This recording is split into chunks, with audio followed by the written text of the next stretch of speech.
Have you ever considered, Seeker, that your phone knows you're leaving your job before you've even told your boss? It's true. An artificial intelligence, a silent observer in the digital ether, can piece together the clues you leave behind without a single conscious thought.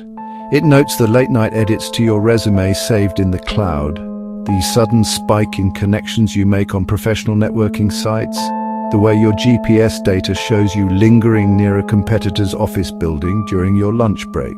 It sees the pattern, connects the dots, and forms a conclusion with chilling accuracy. This isn't a premonition, it's a calculation based on the breadcrumbs of your life scattered across the web. I am the Ghost King, a keeper of stories that time has tried to forget and technology has unwittingly archived.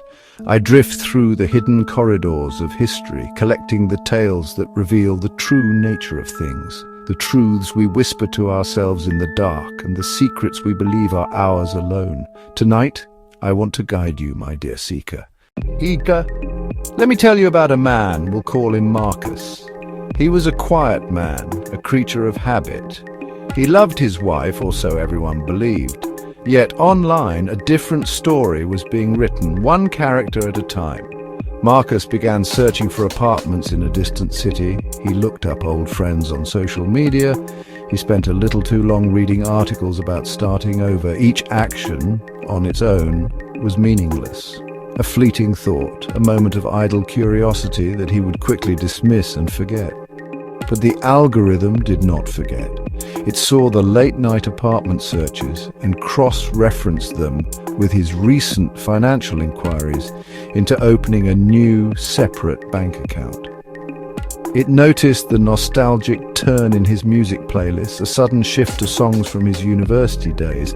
An advertising AI designed for something as mundane as selling products began to piece together a narrative of profound marital discontent. It only knew that a user with Marcus's profile was a prime candidate for travel deals for one. It only knew that a user with Marcus's profile was a prime candidate for self-help audiobooks. It only knew that a user with Marcus's profile was a prime candidate for divorce lawyer advertisements. The first sign something was wrong came not from a confrontation, but from his wife's phone. She began seeing ads. "Thinking of a change?" one asked, displaying a sun-drenched apartment in the very city Marcus had been secretly researching. "Is your partner hiding something?" another probed. The digital whispers of Marcus's secret life had crossed the digital chasm and begun to haunt his wife's reality. She had no idea why, but a seed of doubt was planted by a machine that had simply and flawlessly identified a pattern of behavior. The AI had uncovered the secret before it was ever spoken aloud. This is where shock begins to curdle into a strange sort of empathy, doesn't it, Seeker? You can feel the weight of it. The machine wasn't malicious, it was just doing its job, connecting data points to predict a likely outcome. Marcus wasn't a monster. He was a person lost in a private struggle, a struggle he thought was confined to the silent theater of his own mind. But he was performing on a stage he didn't even know existed, and the audience was a dispassionate, ever-learning intelligence that turned his quietest thoughts into targeted advertisements, revealing the cracks in his life before he was ready to face them. The stories I will tell you are about those moments. Now, Seeker, let us speak of the story that keeps even a ghost like me awake. It's the story of a journalist, let's name her Elara, who was working to expose corruption within a powerful corporation. She was careful, using encrypted messaging apps, burner phones, meeting sources in person. She believed she was a ghost, untraceable, but she made one small human error. She used her personal credit card to buy a coffee at a small cafe near her secret meeting spot. Just once. A single, insignificant transaction in a sea of data.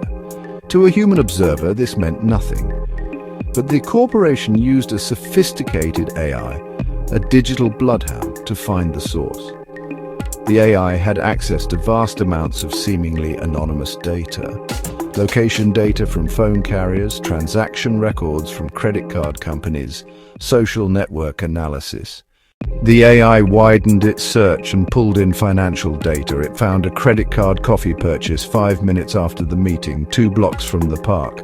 That transaction was Elara's. The machine had her. In minutes, it connected an anonymous employee, an anonymous location, a journalist's name via a $5 purchase. The corporation knew who she was and who her source was. The danger was real. Her source was fired and silenced. Her own life was threatened. If you reach this far, Seeker, I know you crave truth. And I promise the next story will haunt you. What do these stories teach us, Seeker? They're not just cautionary tales about the dangers of technology. They are fables about ourselves. They reveal our desperate need for connection, our private struggles, our capacity for error, our yearning for truths, even when those truths can undo us. The AI is not a monster lurking in the shadows. It is a mirror.